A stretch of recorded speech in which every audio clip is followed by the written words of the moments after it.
በዜና መጽሔታችን የመጨረሻ ምዕራፍ ወደ ሆነው ስፖርታዊ ጉዳዮችን የምንመለከትበት ሰዓት ላይ ነው የምንገኘው። መረጃዎችን ሊያደርሰን ደግሞ መለሰ ግዛቸው ስቱዲዮ ተገኝቷል።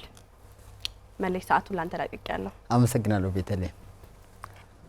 የኢትዮጵያ ፕሪሚየር ሊግ 12ኛ ሳምንት ጨዋታዎች ዛሬ መደረግ ይጀምራሉ። ፋሲል ከነማ ከኢትዮ ኤሌክትሪክ የሚገናኙበት ቀዳሚው የአዲስ አበባ ስቴዲየም ጨዋታ ነው። በ21 ነጥብ ሁለተኛ ደረጃ ላይ ያሉት አጼዎቹ የዛሬውን ጨዋታ ካሸነፉ ወደ መሪነት የሚመጡበትም ውጤት ያገኛሉ። ፋሲል ከነማዎች ካለፉት 7 ጨዋታዎች በ5ቱ ያቻ ውጤት ነው ያስመዘገቡት። በአመቱ እስካሁን በሊጉ ያልተሸነፉት ፋሲሎች በ1 ነጥብ ብቻ ከሚያንሰው ኢትዮ ኤሌክትሪክ የሚያደርጉት የ7 ሰዓት ጨዋታ ትኩረት አግኝቷል። በፋሲል ከነማ በኩል ምኞት ደበበና ቃል ኪዳን ዘላለም በቅጣት፣ ናትናኤል ገብረ ጊዮርጊስ፣ አምሳሉ ጥላውና ብሩክ አማኑኤል ደግሞ በጉዳት ምክንያት ከዛሬው ጨዋታ ውጭ መሆናቸው ታውቋል። ባህር ዳር ከተማ ከወልዋሎ ዓዲግራት ዩኒቨርሲቲ ጋር 10 ሰዓት ላይ ይጫወታሉ። ባህር ዳር ከ3 ጨዋታዎች በኋላ ወደ ድል ለመመለስ እያሰበ ጨዋታውን ያደርጋል። የጣና ሞገዶቹ ካሸነፉ ካሉበት 11ኛ ደረጃ ከፍ ማለትም ያስችላቸዋል። ወልዋሎ ዓዲግራት በ8 ነጥብ 18ኛ ደረጃ ላይ የሚገኝ ክለብ ነው። አዳማ ላይ በሚካሄዱ ጨዋታዎች ወላይታ ዲቻ ከአርባ ምንጭ ከተማ ቀደም ብለው ይጫወታሉ። ምሽት 12 ሰዓት ላይ ደግሞ መቀሌ ሰባ እንደርታ ከቅዱስ ጊዮርጊስ ይገናኛሉ።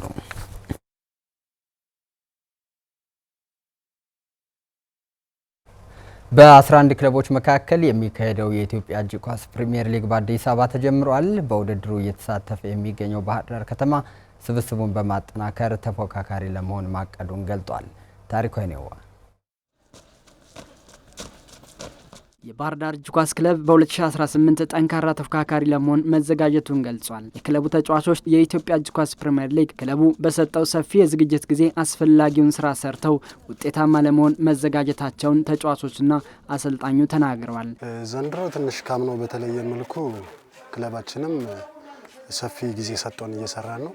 አሁን ዝግጅት ከጀመርነው ሁላ ወደ 1 ወር ከምናምን አልፎናል። ስኳዳችንም እንደምታዩ ሰፋ ብሎ 1 ወር ከምናምን በቂ ዝግጅት እየሰራ ነው። ጥቅምት ጀምሮ ከመጀመሪያው ወር ጀምሮ ማለት ነው ያለው የትንፋሽ፣ የፊዚካል፣ የኢንዱራንስ የሁሉንም ነገር በአሟላ ሁኔታ እስካሁን ድረስ እየሰራን ያለና የአካል ብቃታችን በጣም ጥሩ ነው። አሪፍ በሚባል ሁኔታ እየሰራን ነው። ያው የዝግጅት ጊዜያችን ከዚህ በፊት ከነበረው የተሻለ ነው። ዝግጅታችን በቂ ነው ብዬ ነው የማስበው። እንዳሰልጣኝ 1 ወር ከ1 ሳምንት ቢሆን ተሰጥቶናል። ዘንድሮ ከፊት ከተሻለ መልኩ ነው አሁን ዝግጅት እያደረግን ያለን። ባለፈው 2017 ክለቡ በስብስብ እጥረት ምክንያት የፈለገውን ውጤት ማስመዝገብ እንዳልቻለ የክለቡ ተጫዋቾችና አሰልጣኞች ተናግረዋል። በ2018 የውድድር ዓመት ግን ክለቡ ለቡድኑ በሰጠው ትኩረት ተጫዋቾችን በማሰባሰብ ስብስቡን በማጠናከር ተወዳዳሪ ለመሆን መዘጋጀቱን ተናግረዋል። ያው ዘንድሮ ካምናው በተሻለ መልኩ የስኳድ ሰፋትም አለ። ለምሳሌ አምና ትንሽ ችግር ነበር ቲማችን ውስጥ። አሁን ግን የተሻለ ነገር ለማሳየት በፕሪሚየር ሊጉ ካምናው የተሻለ ውጤት ለማምጣት ተግተን እየሰራን። ካምናው ዘንድሮ የተሻለ ነው። ለምን የስኳድ ማነስ ነበረብን አምና ላይ። ዘንድሮ ላይ ደግሞ ስኳዱ ሰፋ ብሎ ይመጣ። ከመጀመሪያው ብዙ እንታገልና ወደ መጨረሻ ላይ ግን አንችልም ነበረ። ምክንያቱም በስኳድም በፊዚካልም በምንም እንበላ ነበረ። ዘንድሮ ግን ከሁሉም ቲሞች ተፎካካሪ የምንሆንበት ስኳድ ይዘናል። በቂ ነው። ምንም ይሄን ያለውን ምክንያት የምንሰጥበትም ደረጃ የለኝም። እንደኔ እንዳሰልጣኝ ስኳዳችን ጥሩ ነው።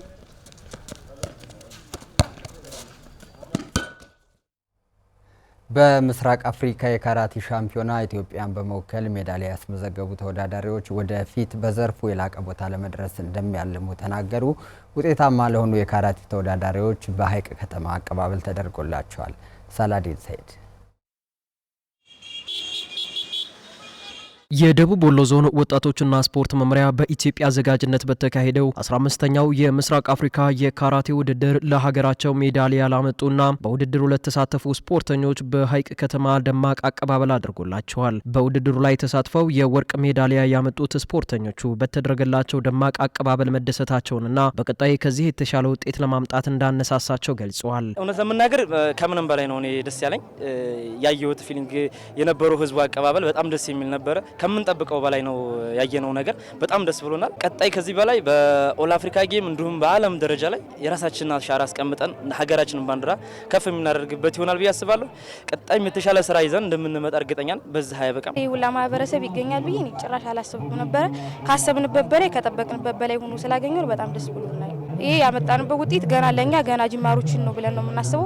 ገና ከዚህ የተሻለ ውድድሮች አሉ፣ በጣም ዓለም ላይ የምንቀርብበት መድረኮች አሉና ካሁኑ የጅማሮችን ስለሆነ ካሁኑ ጠንክረን መስራት እንዳለንበት ያስበንበት በረብ መስራት እንዳለብን ተገንዝበንበት የመጣ ውድድር ነው። የቤት ውስጥ ስፖርቶችን ለመደገፍና አካባቢያቸውንና ሀገራቸውን የሚያስጠሩ ታዳጊዎችን ለማፍራት በትኩረት እንደሚሰራ የተናገሩት የሀይቅ ከተማ አስተዳደር ተቀዳሚ ዋና ከንቲባ አቶ ከድር መሐመድ ናቸው። ልጆቹም የኢትዮጵያ ናቸው። በኢትዮጵያ ደረጃ ነው ተወዳድረው በምስራቅ አፍሪካ ይህንን የመሰለ ውጤት ያመጡትና ይህ ውጤት ለአካባቢው ለመንግስትም በተለይ በስፖርቱ ዘርፍ ያለው ፋይዳ እጅግ በጣም ከፍተኛ ነው ተብሎ የሚወሰድ ነው። የሚቀሩን ስራዎች አሉ። በተለይ ወጣቶች ከነዚህ አሰልጣኞች ጋር ተያይዞ የሚሰሩ በጣም በርካታ ወጣቶች አሉ። እነዚህም ስራ በማስራት በኩል የሚቀሩ ስራዎች አሉ። እነዚህን ስራዎች በቀጣይ አስበን ለመስራት ጥረት የምናደርግ ነው የሚሆነው። በካራቴ ስፖርት ውድድር ዞኑ በክልል አቀፍና ሀገር አቀፍ ውድድሮች አመርቂ ውጤት ማስመዝገቡን የደቡብ ወሎ ዞን ወጣቶችና ስፖርት መምሪያ የስፖርት ቡድን መሪ ጸጋይ ለገሰ አንስተዋል። በምስራቅ አፍሪካ የተገኘ ውጤት አንዱ ትልቁ ማሳያ ነው። ቀደም ሲል ባሉት ጊዜያቶችም ቢሆን በተለይ በተወዳደርንባቸው የመላ አማራ ጨዋታዎች ላይ በኦልሞስት ያለፉትን 3 የመላ አማራ ጨዋታዎች በበላይነት ያጠናቀቅንበት ሂደት ነው ያለው ማለት ነው። ስለዚህ ይሄ ከጊዜ ወደ ጊዜ የማርሻል አርት ስፖርት በተለይ ደግሞ የካራቴ ስፖርት ወጣ ባለ መንገድ አጠቃላይ ያለውን እንቅስቃሴ እያጎለበተ እያሳደገ ተተኪ ስፖርተኞች እየፈሩ ያሉበት ሂደት ነው ያለው። ተተኪ ስፖርተኞችን ለማፍራትና በዞኑ የስፖርት ማዘውተሪያ ስፍራዎችን ለማስፋፋት ዞኑ በትኩረት እንደሚሰራም አቶ ጸጋይ ጠቁመዋል። የዚህ ተቋም ዋናው ዓላማ ተተኪ ስፖርተኞች እንዲፈሩ ማድረግ ነው። ከዚህ አንጻር በተለይ ከዞናችን አንጻር በካራቴ ስፖርት ብዙ የሚዘወተር ስፖርት አልነበረም። የተወሰኑ ኤሪያዎች ላይ ብቻ ነበረ አማክሎ እየተሰራ ያለው ማለት ነው።